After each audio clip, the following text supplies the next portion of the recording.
Magandang araw po sa inyong lahat. Bianca de Vera, pinanggigilan. Dustin Yu, sobrang happy ngayon. Alamin po natin lahat yan dito sa ating video.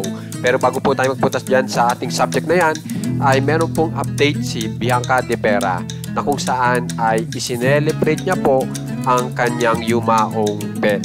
At kung mapapansin nyo talaga ay love na love ni Bianca de Vera ang kanyang pet, na ultimo yung birthday ng kanyang pet ay talagang naaalala niya pa rin kahit ito ay yumao na. So panoorin po natin yung mumunting mga larawan nilang magkasama pa.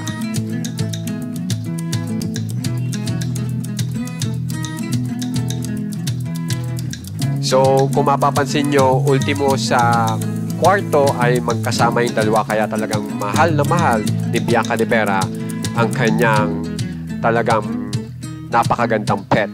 Samantala po, si Bianca de Vera po ay napanggigilan po ni Mika Salamanca ngayon sa paggawa nila ng video. So panoorin po natin.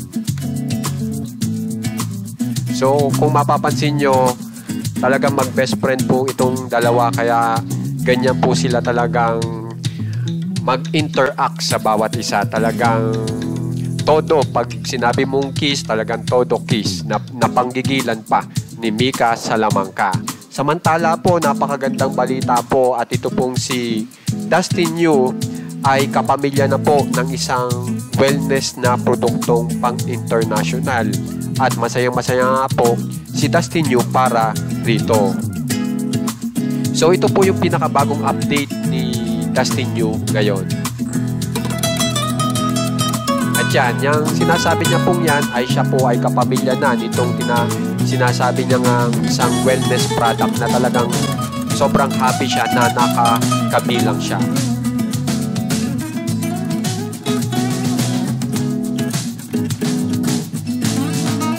Samantala po, dito naman po tayo sa isinushooting na pelikula ni na Bianca de Vera, Dustin Yu at Will Ashley, kung saan ay may magandang comment po si Bianca de Vera. Alam naman po natin na nakasama po sa Metro Manila Film Festival ito pong kanilang pelikula.